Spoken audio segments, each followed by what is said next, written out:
Hello and welcome to the welcome to the Super Rugby Aotearoa and AU review. Yes, we've completed round 9 of Super Rugby Aotearoa and round 5 or 6 of round 6 of Super Rugby AU this weekend. Yet 4 clashes and you've got to say some wonderful rugby.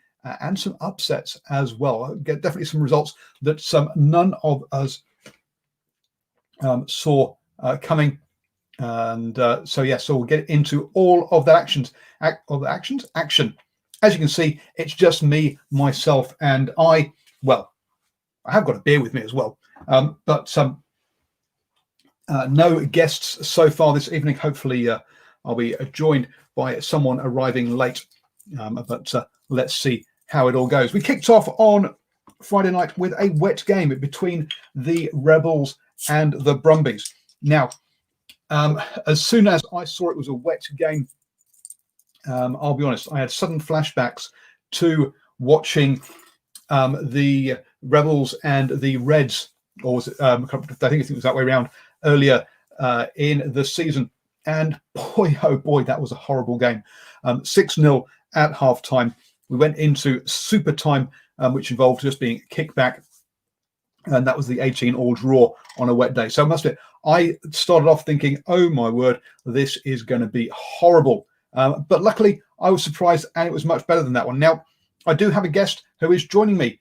He has popped on, but we'll see if he actually saw this game or not, because I'm not sure how much rugby he has seen this weekend. But good evening, Archie. I couldn't leave you by yourself.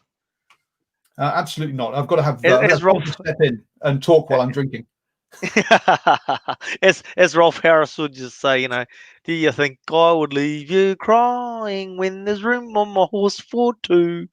Yeah, well, I'm not sure anyone would go on a horse with Rolf Harris, to be honest with you. I've his reputation.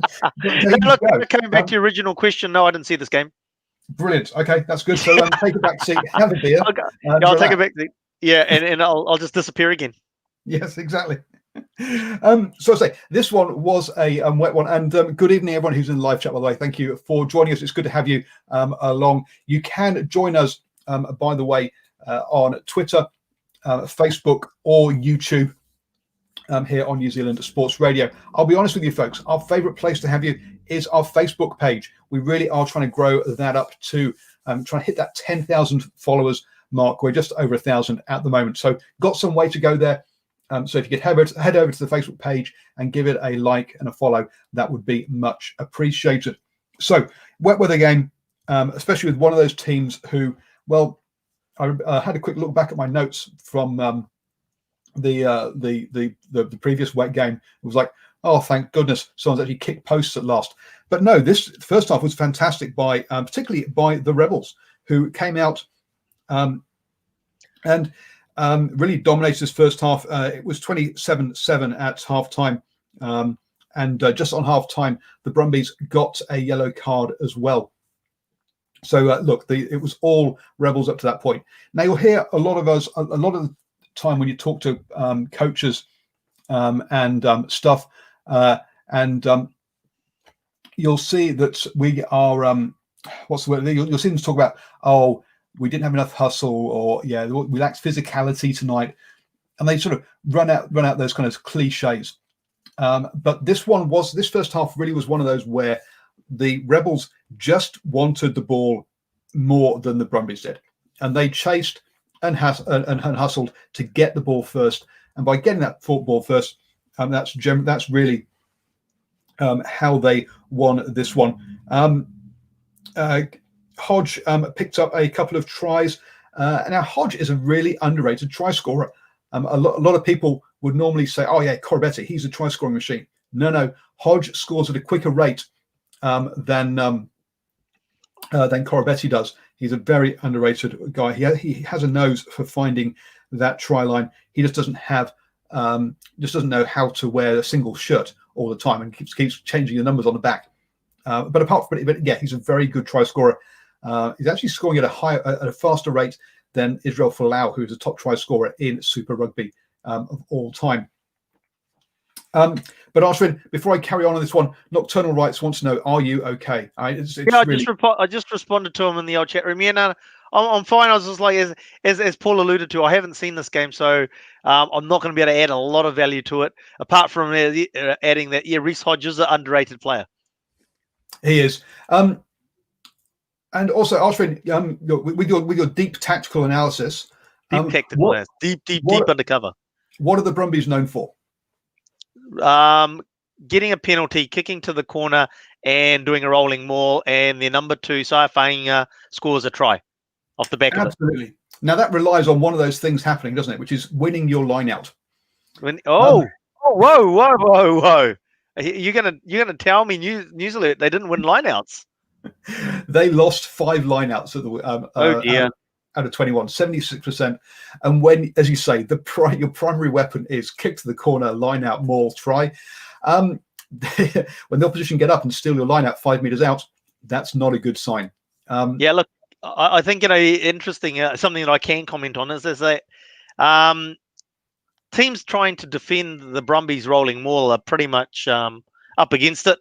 I think 99 times out of 100, the Brumbies are going to convert that rolling maul into a try. So the best thing you can do is actually try and compete against the line out. And by the sounds of it, that's what the Force did. Yeah, they did. Not every time, but they mixed it up, which meant that, again, the Brumbies didn't know what they were going to be up against, which meant that, again, more confusion, more lost lineouts. They had the strongest scrum, which was good. And yes, Matt Tamua was good in the wet, but actually, what was good about this game is that the surface held up, and whilst the Rebel and the which meant that, look, if you've got a good surface and you've got a good ball, then you can you can definitely score. You can definitely play rugby, and that's what the Rebels did. The Rebels actually tried to play rugby, were much more positive, in their style, used much more width. And the Brumbies at one point had more runs than they had passes. Now they did improve that in the second half. In the first half, it literally just was pick and go, and they were so narrow. The Rebels knew that all they had to do was just make their tackles, stay connected inside, and the Brumbies weren't going to do anything against them. So really good result by the Rebels there. Finished 30-7. They only got one penalty in the second half. Sorry? Was it Rebels or Force that played the Brumbies? Rebels, sorry, did I say Force? No, you said Rebels. I thought it was the Force. Yep. No, Rebels. I'm just trying to confuse you. Thank you. Phew. The Rebels only got one penalty in the second half, but they kept the Brumbies out the entire time, kept them at arm's length, and won the game comfortably, which was a big surprise. Let's be honest, the Brumbies are the best team in Australia. Everyone has them down to win Rugby AU, Super Rugby AU, and they had been undefeated up until this point. So good performance by the Rebels. Can we say that the Brumbies are the best team in Rugby Gold, Super Rugby Gold, only if they get penalties? Because at the end of the day, if they don't get penalties, as we going back to just a few seconds ago, if they don't get penalties, really, what have they got? Yes, but they are just so good at it. Getting penalties? Yes. I mean, it's funny, isn't it? It's like, really, and we've seen teams do this, is that you can actually play the game of rugby without offending. And so I remember one time at Bandcamp, a Blues game at North Harbour against the Stormers, and the Blues were only ahead. It was like 2 minutes left on the clock, something like that. There's only a couple of points in it, so a penalty would have won the game for the Stormers. So the Blues were a metre behind the ruck, right? And then they're rushing up, and they shut down the Stormers went nowhere. So it can be done. You can play the game of rugby without giving penalties away. And the Brumbies in this game, 21 turnovers to 12 by the Rebels. Look, the Brumbies also do have a tendency to cough up the ball, so you don't have to compete at the ruck either and get yourself to give away ruck penalties. But even so, Rebels still gave up 15 penalties in this one to the Brumbies 13. It wasn't because the Rebels were clean and clinical as such on the discipline side of things that they won that one. So congratulations to the Rebels, really. I've had the Rebels down as the second best team in rugby, Super Rugby AU. I know Cornflake has had the Reds down as that second best team. So yes, I was well chuffed to see the Rebels get the result there, even if I did lose my $3 that was on this one. Moving on then to Saturday night, and Austin, you've seen this one. I've seen this one. Do you want to give us a quick lowdown on the Hurricanes versus the Chiefs then? Oh, I won't say give you a quick lowdown. You're the notes man, but well, yeah, I've got the notes here. You've got the notes there. No, look, I mean, actually, to me, it was an interesting game. Just it seemed a bit flat. It didn't seem to have the intensity that the other games have had, and by the sounds of it, today's game had sort of like it. Yeah, I mean, I watched it, and I didn't sort of drift off or anything, but it didn't seem to have that intensity or level of intensity to it that the other Super Rugby games have had. Yeah, I mean, I arrived late because I had car troubles on the way back from Auckland after covering some Auckland club rugby. So I missed the first sort of 15 or so minutes. I missed the opening try. And I did find it hard to get into this one, as you say. Especially you look at if you look at the beginning of the match, and it felt like the Chiefs had basically just got off the bus and put their jerseys on and turned up. It didn't really look like there was no level of intensity in their game, defense, attack, or otherwise. And I think it looked like the Hurricanes were going to sort of like pretty much romp home, but then I don't know. It's just things. I don't know. There was a bit of a nothing game, really. The Hurricanes didn't run away with it, and the Chiefs, I suppose you wouldn't say lifted, but they did get themselves back into the game. Yeah, I mean, so 12-3 at half time. With Van Wyck, a yellow card in the bin, which allowed the Chiefs to get a try after half time with Wainui diving over in the corner where Van Wyck probably would have been defending. So that closed it up during that yellow card time to 12-10.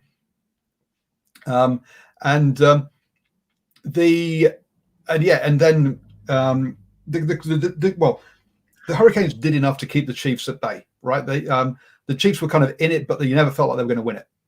Yeah, absolutely. But I think you've put that comment up by old Nocturnal about the Chiefs have lost their attacking mojo, and it's absolutely right. Actually, the forwards don't do a bad job. If we go back to not just last night's game for the Chiefs, but previous games, the forwards are actually, and the fact that we know how many injuries they've got in the forward pack, but they're still, apart from their second row, they're not turning out a bad side.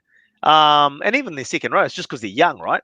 So they're actually doing quite well. Their backs are just atrocious. I don't understand why they keep selecting Stevenson. He just seems totally unenthused about being on the paddock and lethargic. The game, yesterday's game was a classic example of Stevenson really not looking interested. And at halftime, Waisaki Naholo's brother came on, Kinney. He did, and then went off very soon afterwards with a leg injury. I missed it, sorry. So, yes, came on at half-time and was off the pitch before around about 55 minutes, 54 minutes. So he only lasted about a quarter. Well, he lasted less than a quarter of an hour, unfortunately. And you've got so look, Kinney Naholo, someone I've really kind of was hoping would not get injured. When I was down in New Plymouth, he plays for Taranaki. I saw him play in a pre-season game, and then watched him hobble around for the rest of the season in a moon boot. And unfortunately, he's done that for the past 2 seasons, which is a real shame for him. Yeah, seems to be a guy that does pick up injuries, leg injuries in particular, in this. some talk about some Saracens players coming down to play for the Chiefs next season. I'm not sure I can see that really happening, to be honest. So yes, well, hopefully we'll see. Hope that I expect them to stay playing in the Championship up in England. If but it's exciting, isn't it? If they did, I mean, like, it would sort of not turn global rugby on its head, but it would add a nice dynamic to it, and the fact of getting internationals down into the Super Rugby competition. And I sort of think, to add another level, take it neck level, to add say 2 or 3 international players per squad, adds another level of excitement to it, I feel. I would do, and look, the guys who talk about that could come down. They're not only English internationals, but the British and Irish Lions, and they're test animals. I mean, we're talking players like Itoje, the Vunipolas, Owen Farrell. We're talking. We're not talking bit part internationals either. No. I guess part of the problem that I think a lot of people down here in New Zealand won't realise or maybe even care about is the whole Saracens salary scandal, and the fact that these players have really showed absolutely no contrition at all. Why would they? Their club did anything wrong. Well, I mean, like, their club did anything wrong. I mean, they're probably they're happy they're cashing their checks, aren't they? I mean, they got the contract. They got it wasn't their fault per se, really, that the club's gone and cheated the rules or, gone outside the rules. They put a figure out there, and the club goes, yeah, here you go.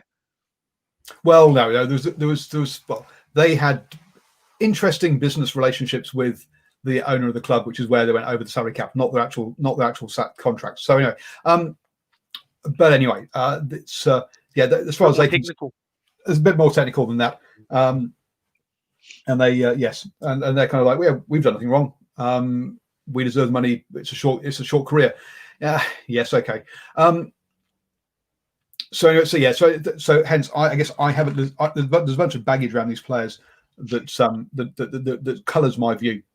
I'll be honest. But anyway, moving on to the rugby that actually has played and that we should be talking about. Umaga Jensen, yes, over the last couple of weeks, really has stood up. On fire. Is playing very, very well. Big boy, got some power, and also got some nice touches as well. He's able to pass the ball, which is good.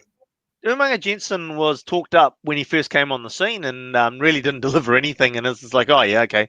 Just another guy that sort of like everybody talked up. But no, he's, I'd say probably in the last 3 weeks, is it? If not 4, he's been on a different level to what he's previously played at.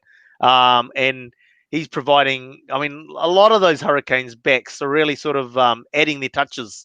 So it's not just Peter and Umaga Jensen that's sort of getting the Hurricanes backline going forward. You'd say, the other guys are as well. But yeah, he's definitely putting his stamp on the games that he's playing in. Yeah, I mean, and another player that's I think has come of age this season is Geordie Barrett. Some people, some suggestions in commentary, look, coming out of the shadow with his brother. Yeah, there's possibly an element of that. I think it's much more the fact that actually he's matured, has got a 2 or 3 seasons under his belt, and he's learning how to play rugby at this level. He's in one position.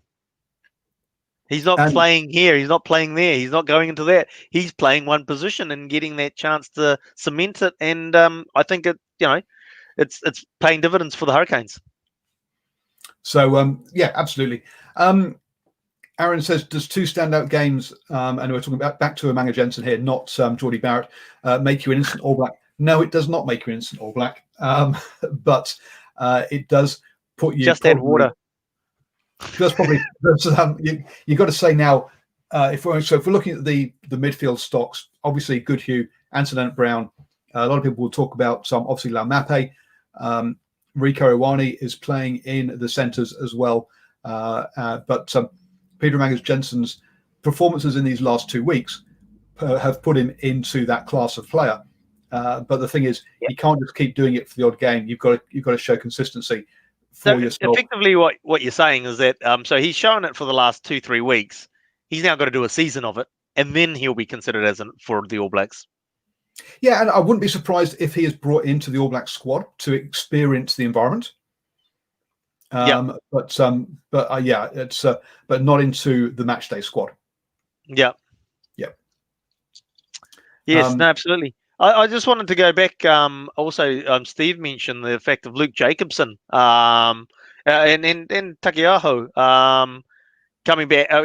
He's been there in the squad, but Jacobson coming back from injury, he had a great game, really. I mean, once the Chiefs forward started to actually get a bit, get into the game a bit. I thought Jacobson he had a couple of steals as well, and just all round work around the field was just fantastic. He was good around the field. Summersoni also had a decent game as well. That was the other person that Stephen mentioned. Stephen mentioned. Yeah, Stephen, the other guy that comes on the show every now and then. Yeah. Yeah, and look, obviously one thing that I can't remember we actually talked about it off air or on air, but he's had issues with his throwing into the lineup, but he was pretty pinpoint on Saturday night. Yes. Yep. True. Yeah. Some just checking time. Yep, we've got plenty of time. Good. Some question marks around the dual playmaker role. And do you reckon that Jordan or Geordie Barrett for fullback? Well, sorry, folks, but at the moment, I would say it's Damon McKenzie's or Bowden Barrett. I mean, there's a lot of options there because Mwanga has been playing very good at 10. So look, those once, it's hard. It's going to be hard to break in to that piece, but I do expect them to want to have somebody at fullback who can step into first receiver in the way that Geordie Barrett and Damon McKenzie do, and also Bowden Barrett for that matter. So yeah, you're going to say Jordan, amazing player, Will Jordan, but will be big question mark as to how does he get into the side? Could he be a bit like David Havili, who looks fantastic at Super Rugby, but doesn't seem to get a look in at the All Blacks level? He's had the odd game, isn't he? But not anything permanent. Yep. And this is there's a log jam there. There's a log jam in a few positions, really. And at the end of the day, even with Richie Mo'unga playing as well as he has, and he's obviously the form first five, doesn't mean that's guaranteed that the All Black selectors will pick him as their first choice number 10. No, it doesn't. No, the two playmaker role was very much an Ian Foster thing, or it came across as being very much an Ian Foster thing. So there is no reason to see that the All Blacks would move away from that. Move away from it, yeah. With this, if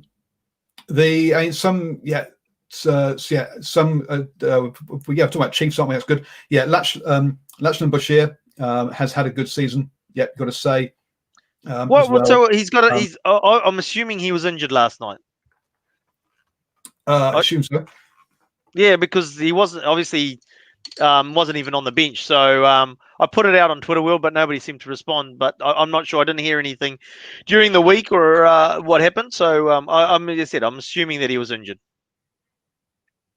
Yep. Because he'd be one of the first players picked, wouldn't he? For the Chiefs at the moment, his form was outstanding on a team that's struggling. But again, Karpik's had a decent season. Luke Jacobson just come back from injury. So you got Sam Kane, Soakula. Again, there's depth there. So apparently, yes, he was rested. He's rested as for their last game of the season. So there you go. I mean, look, that actually goes back to a few strange decisions from my mind that the Chiefs have made, and to rest him for the last game of the season when he's probably been their player of the season. It's just bizarre, especially when you're trying to pick up one win out of when you're on a losing trot and you want to pick up a win. The Stevenson one that I mentioned before, starting with Stevens, he needed to go not to the bench but back to the squad a few weeks ago. So I think there's been some interesting selections from the Chiefs. For Solomon Alomalo, who's obviously out injured with his dislocated shoulder. Yep. That's the reason that Sean Stevenson's been playing. And I think the other thing we've seen from this Chiefs side that actually we haven't mentioned is they've, as you say, they were going for a win. I think they were overplaying. Players were just trying too hard. Too hard. Yep. And not doing the simple thing well, but trying to say, I can do it. Yeah, you saw it in this game again. Actually, I mean, it's interesting we're focusing on the Chiefs here, and as opposed to the Hurricanes, but you saw it again this week. Is the fact is that the back line in particular, it's just like there's players that are unmarked outside, and the guy inside tries to be the miracle man and bust open the line when all he has to do is pass it, and it's a 3-on-1 overlap. So it's, absolutely what you just said. There's this guys just basically trying to win the game by themselves, and and unfortunately for them, DMAC was one of them. Really, it has been. There was definitely one thing where I think he's going to try and get on the outside of that guy, and he's going to eat up all of the space for Sean Wainui. You're like, oh no. So many, look, pick the errors in that play, and we know which one you're talking about. He's running sideways. He's, as you say, he's trying to gas the guys around the outside. It's not going to work. And then on the other hand, what's Wainui doing, running himself into touch? And this is like, hello, he should have been running either an inside line that the Damian McKenzie could have fed him, and the defensive line's going drifting towards the sideline. So it would have been hard for them to change their angle to stop Stevenson cutting back, or he could have cut behind McKenzie and taken the ball inside. Options, and he runs himself into touch. Damian McKenzie runs it. That was Keystone Cops type material, and that's basically sums up the Chiefs season for their back line. Because as I say, I don't think that the forwards have done too badly. It's basically the ball that they've given out to the backs has been squandered. Yeah, it's going to be interesting to see, obviously, next season for them with Clayton McMillan, the current Bay of Plenty head coach, coming in to fill in for Gats as Gats heads off to the Lions tour, on the assumption that the British and Irish Lions tour happens to South Africa. And he has stated that he'll come back if it doesn't go ahead, the British and Irish Lions tour. He has stated he'll come back and go coach for free next year. Which I'm sure Clayton McMillan's like, no, go away. Absolutely. I was thinking the same thing. It's just like, you either come back as in the Gatland position, you come back as the head coach. You don't really want to. The head coach wouldn't really want him in the background, because are you really the head coach, or really he's pulling the strings? Yeah. There's a question there about now. Sorry, Mr. Is it Laney? Lane. Just Lane. Lane. I'll be putting out my predictions, written predictions, tomorrow on nzsportsradio.com. So look out for those there. There will be behind a paywall for supporters of New Zealand Sports Radio. We are an independent media organisation. Can we call us an organisation, Arthur? You're not. Upsell. Yes, there's four or five of us, and I organise it all over Google Docs. But hey, it's an organisation, so we are an independent organisation. So if you'd like to get access to those predictions, head over to New Zealand Sports Radio, become a supporter of New Zealand Sports Radio for only it's up to you how much, but anything from $1 upwards a month. For that, and they'll be unlocked. Those predictions unlocked on Friday. Also, we'll be back at 8 p.m. on Friday previewing the weekend's game as well. So hopefully, Good Buzz. Good Buzz will not be coming. If you think about the drink there, Nocturnal Rights. I know the Good Buzz does sponsor Bay of Plenty, but the Chiefs are sponsored by Waikato Draft, so they're not going to let Good Buzz come in. Is Good Buzz an alcoholic beverage? No, it's an energy drink. It's one of those kombucha kind of kombucha. That's it. That has got this small bit of alcohol in it, not enough to be an alcoholic drink. Okay, right. Hey, look, I was just going to say, just because we should talk about the Hurricanes too, you'd have to say, good amount of confidence building in that Hurricane squad. They're basically beaten the two front runners of the competition in consecutive weeks.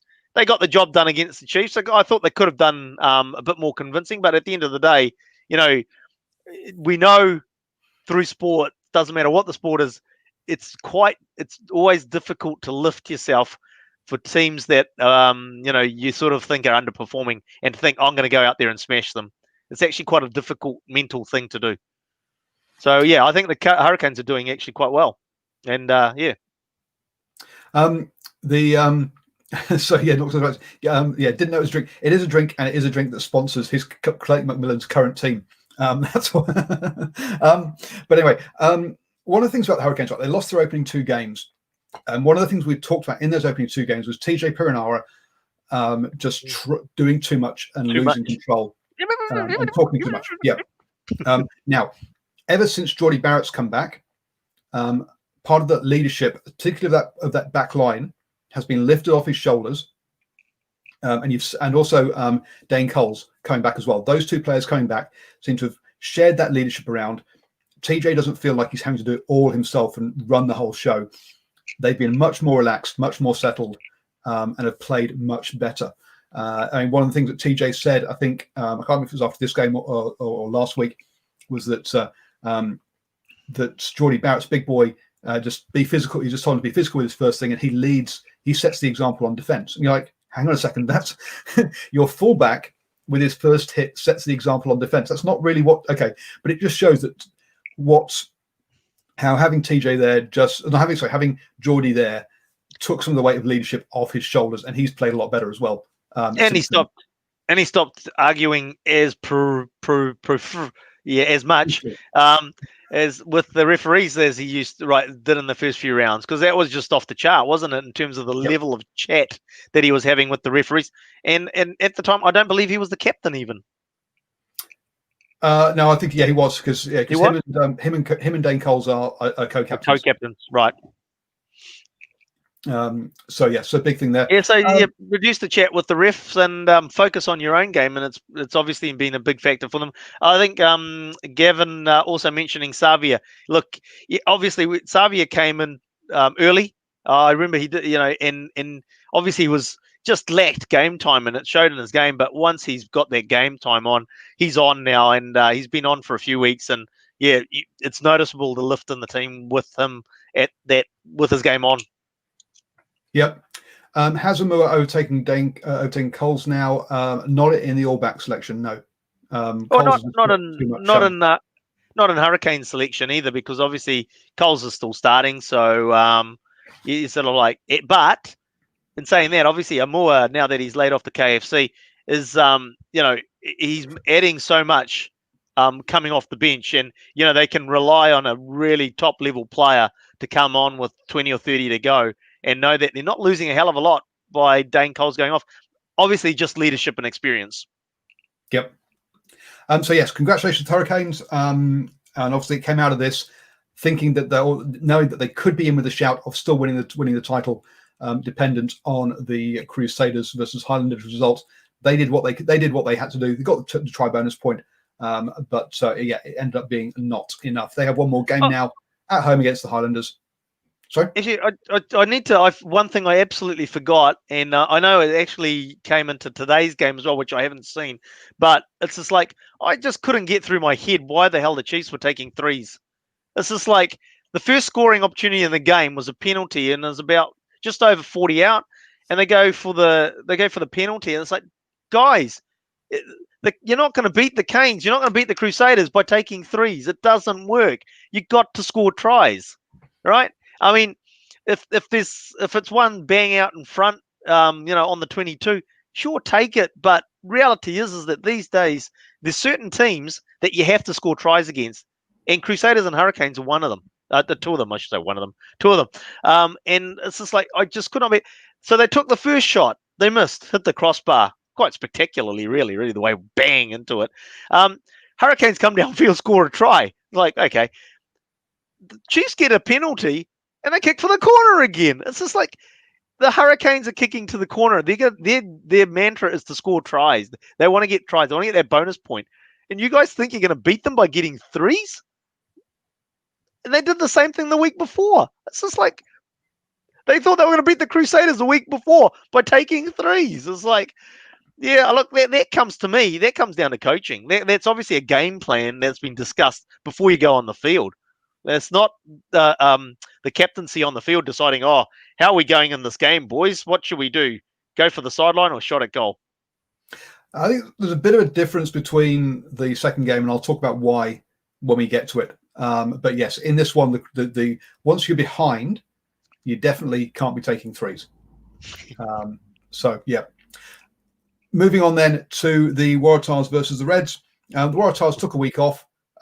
They got abducted by aliens and replaced by an entirely new team, and absolutely thumped the Reds.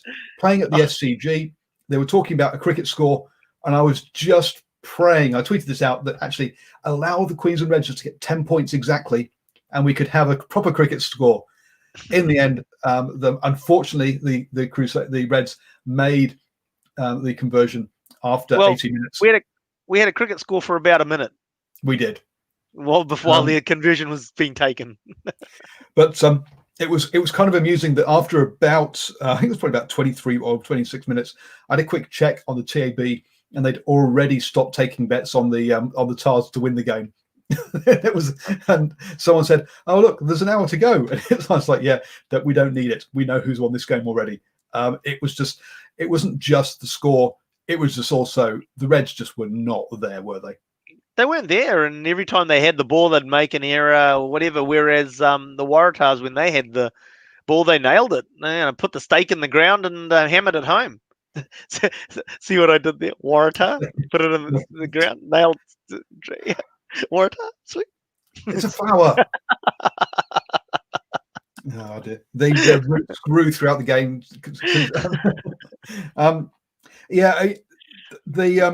The commentators blamed the rain in the second half, but I just think the Waratahs just took their foot off the pedal a little bit as well.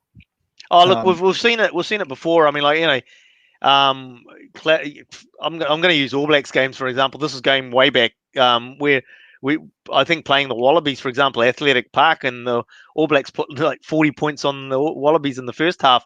But it's very hard. Again, it's a mental thing, is it? To keep that intensity, the accuracy, and everything going for another 40 minutes is actually easy to say, but very difficult to do. It's just that very small percentage and mental shift that happens. So yeah. Yep, and yes, condolences to Jordan Pataya, who lost his father this week. Thoughts go out to him and his family in that one. You're right. I mean, you do switch off a bit, even if not intentionally. Exactly, it's not intentional at all. Especially when they got a line-out maul and went to 45-0. There was just nothing left in that game. No, there wasn't. And just kept the Reds at bay.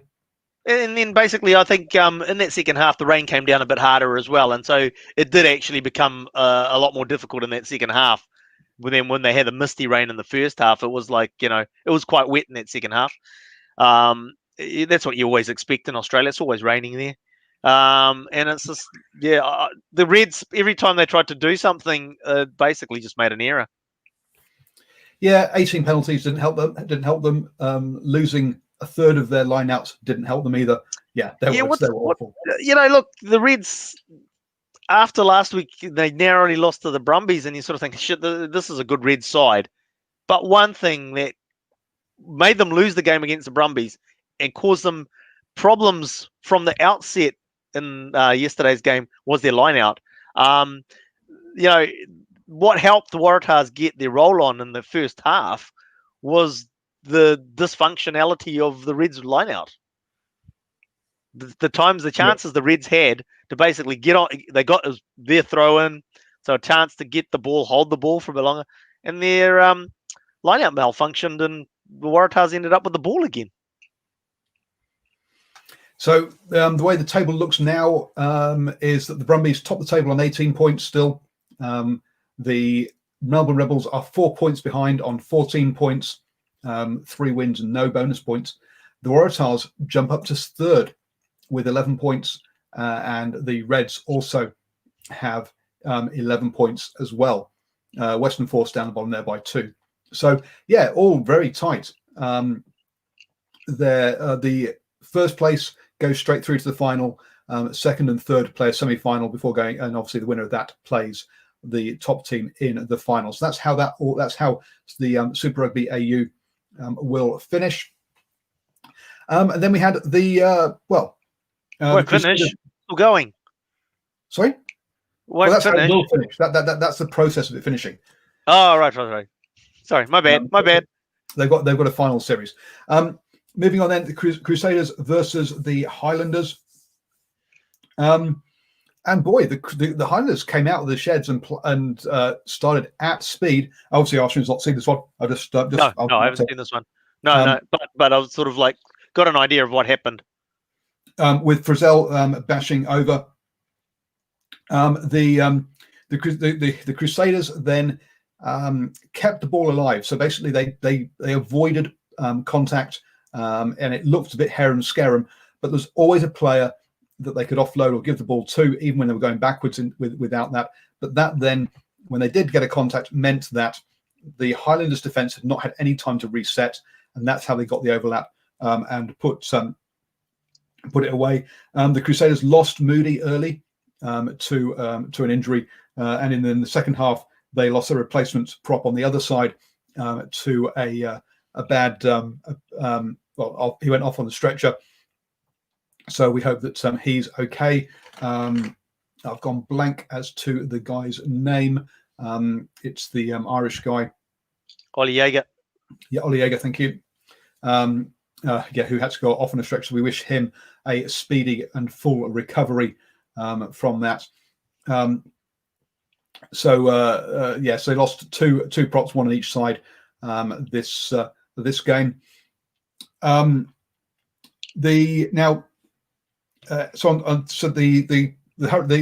Highlanders did take penalties at this point, but that was to put them back in the lead when it was 7-7. And to me, that's not such a bad idea, is to keep yourself ahead of the Crusaders. On the surface of it, you're right. Okay, on the surface of it, you're right. But the problem you have, and it came to fruition in this game again, like many other games Crusaders play, is the fact is that at some stage they're going to score some tries. And it's great that you take the 3 to stay ahead, but you actually need to have a fatter margin, because at some stage the Crusaders are going to score some tries. So, yep, take the 3s, but really, you still have to score tries against Crusaders to win the game. And I think just seeing the comments that I've seen for this game, basically it bears the truth again. After 50 minutes, the Highlanders in front 22-7, and they never scored any more points. 22-13. Not 22-7. Right. And then and after 53 minutes, didn't score again. And the Crusaders added 3 tries in the last 20 minutes. Mm-hmm. There, where basically the Highlanders really, and as he says, the Highlanders looked the better team for 60 minutes. Now they did well in that 60 minutes, but Tompkinson putting his shoulder into Jaeger and getting a yellow card for it really didn't help the cause at all. Did he brace himself? Yes. See, I've got this is like on Saturday night we saw logic take place over law, and you have to say that in a situation. Pardon? We saw the law being applied properly on Saturday night. Anyway, how do you say that? Why do you say that? There's a play. I mean, like we go back to Charlie Faamoina, I think, got penalised for a Lions player jumping in a tackle, and he tackled him in the air, and all the player was doing was jumping to catch the ball, not a kick, a pass. So we've seen it in the past where players have been penalised for exactly the same thing that Geordie Barrett did. I agree with the decision in the game, but we have seen players that have jumped and get tackled, and it been ruled as being tackled in the air. The difference here is that he, in those the other examples you're doing, they're jumping to catch something, even if it's a pass or whereas this one he's carrying the ball and jumps and then jumps into the player. that's so it's different. He's I, in this I, case I he's don't see. actually carrying the ball. You're not allowed to jump into a tackle. That's Yeah, what it was. I don't. Well, there's no law that says you can't jump into a tackle. There's no law that says that. Well, we'll go away and have a look. But because I know, and this is one of these things that we've had before, is that there definitely used to be a law against it because it counted as dangerous play. You're not allowed to hurdle a player. You're not allowed to hurdle a player. Doesn't mean that because you're thinking of via Fafita hurdling Piers Morgan. Well, there's a number of them where people have jumped over. Yeah. You're not allowed to jump over a tackle. Anyway, that's beside the line. So I don't believe common sense. I think it was proper application of the law because he was carrying it and jumped to try and jump with a difference. But either way, the right decision was made. But all I'm saying is, coming back to it, it's just like, now players need, it's silly if you don't think that players aren't going to brace to protect themselves, as long as they're not intentionally trying to brace and throw a shoulder in, then there is a difference there. So, I mean, as I said, I haven't seen it. I'm just looking at the comments that have been made. And so basically he's just bracing because there was going to be an impact. And that's logical. That's what anybody's going to do. So there's a... He did step into the player though, which is slightly different. Right. Okay. Okay. Yep. So so to me, I was happy with the yellow card. If I could understand it being called red because he did make contact with the head. But I think red would have been harsh, and so I'm happy with that. Yes, he needed the yellow there. Basically, what was being described by the commentator was that he was in a position to make a tackle if the offload happened and was trying to and the offload didn't happen. Now, to me, he can see the offload's not happening and then still moves towards the player, and he is bracing as well. So yeah, that I think it was. I think he could have. I think he could have stepped in a different direction. But anyway, that's a personal. These are all split-second things that the players are having to make. So hence why I was happy with yellow rather than red. Red. What about the other one where yellow card versus the Canes versus the Chiefs, where the player got thrown down in wrestling move? Yellow. That was lucky it wasn't a red. I was going to say that was red. But that was red. That actually was red. Yeah. Because he's actually landed on his head as well. He's lucky he's landed sideways on his head rather than up and down vertically on his head. That was a red card. If it ever was a red card, because you can apply the law book. It's like, did X happen? Did Y happen? Did Z happen? Are there any mitigating circumstances? Well, there weren't any. He picked them up by the leg and thrown them, so there wouldn't have been any mitigating circumstances. So that was a red all day long. Yep. Did not. Yeah. There was. Did he bring the player down in a controlled manner? No. Yeah. No. Was it reckless? Absolutely. Yeah. So he dodged one. He dodged the bullet there. Yep. Yeah. I thought we were going to go red on that one. But thank you for the reminder of that one. Who's somewhere in there? Gavin. Yep. Gazza. It was interesting. Well, because you're saying, don't take three. But the Crusaders were taking threes in this game, which was a surprise. Which showed different thing though, isn't it? It's just like the fact is that the Crusaders know or have confidence in themselves that we're just going to blow them off the park in the last 20 minutes. So doesn't matter. We'll stay in touch. Just staying because we'll score 3-4 tries in the last 20, so it's all sweet. Different mindset for the way that the Crusaders play and the confidence that they have, etc. You're the Highlanders. You just need to build flat. You're playing the Crusaders next week. The Blues playing. They need to build fat. It's like, as I say, if the penalty is in front of the sticks at the 22, take the 3. But if it's out, further out, you're going to kick to the corners. You need to score the tries. Yes. So Arswin there is comparing rugby to a bear hibernating for winter in the last 20 minutes. Gotta eat the salmon. When the salmon's on offer, you gotta flick it out with the paw. Oh, dearie me. A couple of things here. I mean, look, the Josh Mackay, a couple of fantastic tackles to save things, stopping Bryn Hall from scoring just short of the line. I saw a replay of that one. Yeah, that was funny. Yeah, and then Hall got hooked straight after that play. Poor lad. He got some.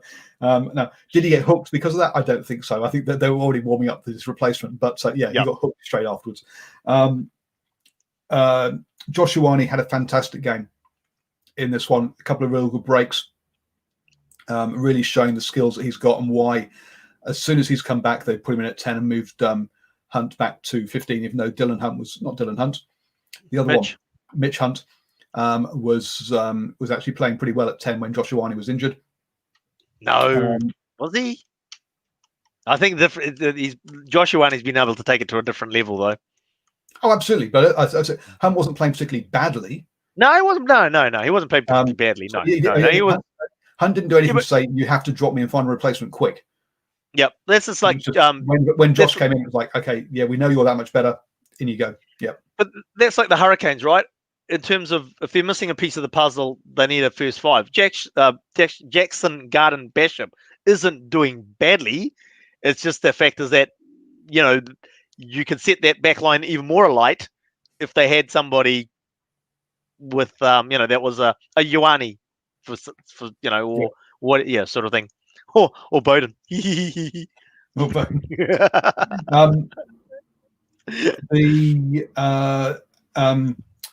Again, Aaron Smith is playing really well. You've got to say he's having a really good season. Hey, did we see the Badger hairdo today? No. Oh, did Aaron Smith play the 80? Yes. Oh, okay. Actually, I wouldn't call it a badger. I think it's more of a lion. But anyway, that's Well, we're not going to go into haircuts again this week. We're not going to go too far into haircuts again. Jesse Parity. Oh dear.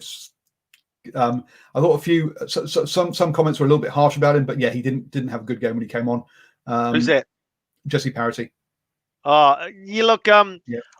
I was shocked when the Highlanders actually picked him up at the start of the season. To tell you the truth, I mean, when we're talking the original Super Rugby and in that squad, and it's just like, to me, he's a liability. He's always been, it's just like he comes on the field and he's a bit of a hothead. He seems to have calmed down on giving reds and yellow cards away. But at the end of the day, I think, at the end of when you're looking at this level of rugby that you're playing, you need people that can keep their cool. You lose your cool, you lose your calm, it's going to come through into your game.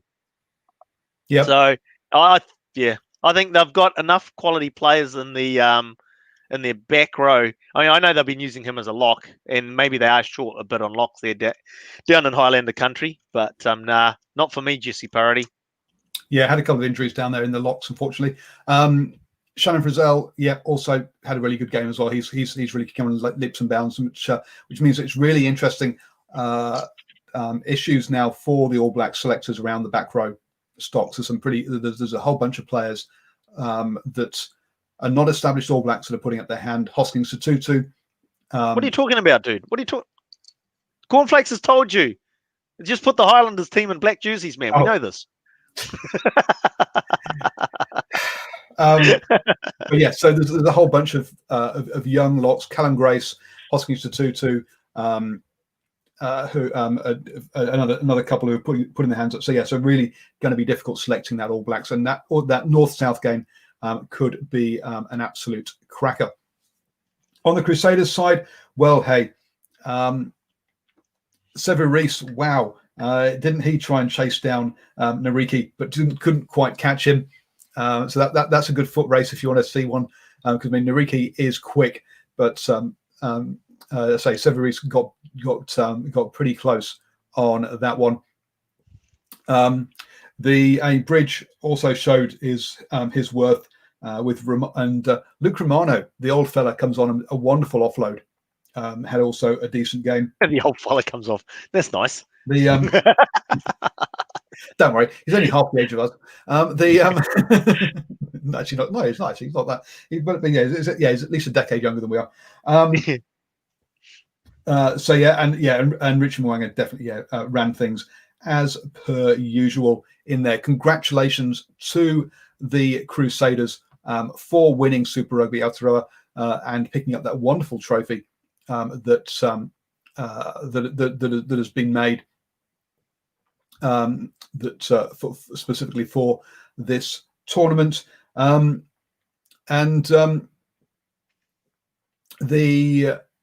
already discussed the tackle on the prop or the shoulder to the prop. Yeah, it was more a brace. I could understand it if it was red, but we've already talked about it. I think it was happy with yellow. So congratulations. No break dancing. I didn't stick around to watch the post-match stuff.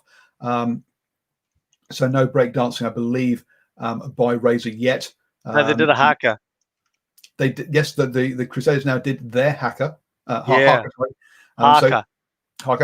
All the Super Rugby sides have now got one since ever since the British American Lions came in. Lions. So, wonder how much practice they put into that, because they only do it like once a year. Yeah, exactly. Well, mind you, they know that it's coming up, that they get an opportunity to do it, so they probably practiced it. No, I was just going to say, with the trophy, in some great comments, in the social media around the trophy, and it's just like a logical thing is that if once Super Rugby does return to normal or some form of normal or new competition, whatever, to utilize that Super Rugby Aotearoa trophy as like a Ranfurly Shield type scenario where you play at home and you're trying to take it off the defender at home sort of thing. So, I mean, you got the winner in Crusaders and they're holding it. They're the first holders of it. And so next season, if we don't have Super Rugby Aotearoa, because if we do, we have the same trophy. But if we don't, and we move into a wider expanded Super Rugby competition, whether it's the Sanzar one or whether it's some new one, it's just like, it'd be great to have that as a challenge thing. So when you play the holder at home, that's up for grabs. I think it'd be an awesome concept. A bit like a minor premiership. So have a little table. No. The challenge, the Ranfurly Shield type concept. We love the Ranfurly Shield concept in New Zealand. Well, yes, I know you do, because you've also got the Chiefs Cup, which is just between the provinces with it that are within the Chiefs area that they play for, both for the men's and the women's. So the women can win it in the Farah Palmer Cup, and the men can then lose it and have to then defend it in the Mitre 10 Cup. So that sounds technical, dude. I've had too many beers for that. So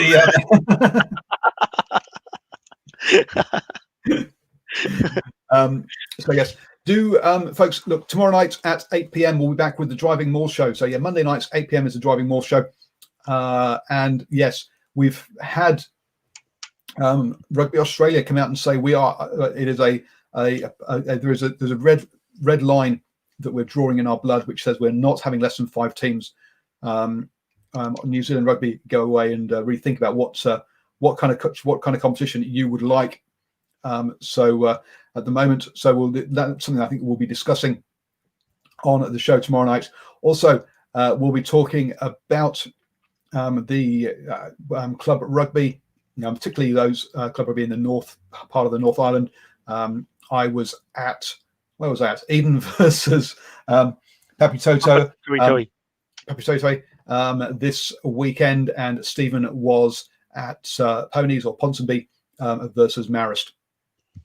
And for those people who are from outside of Auckland saying, "Oh, what about us?" It's like, well, we need some people to go to games in your region. So drop Paul a message, and you'll talk about them as well, won't you? Yep, also absolutely. And if you'd like to do videos, post-match interviews from your games, and let us have them to put on the New Zealand Sports Radio Facebook page, more than happy to do that as well. So please do that. We do get a submission in from Waikato of a roundup of their games that we try and fit into the show if we have time. If not, we put the video up on our Facebook page as well. So yes, we'll have to get Lane going around the counties games. Around, yeah. Paramahoe. Let's see Paramahoe and Bombay. What's the result?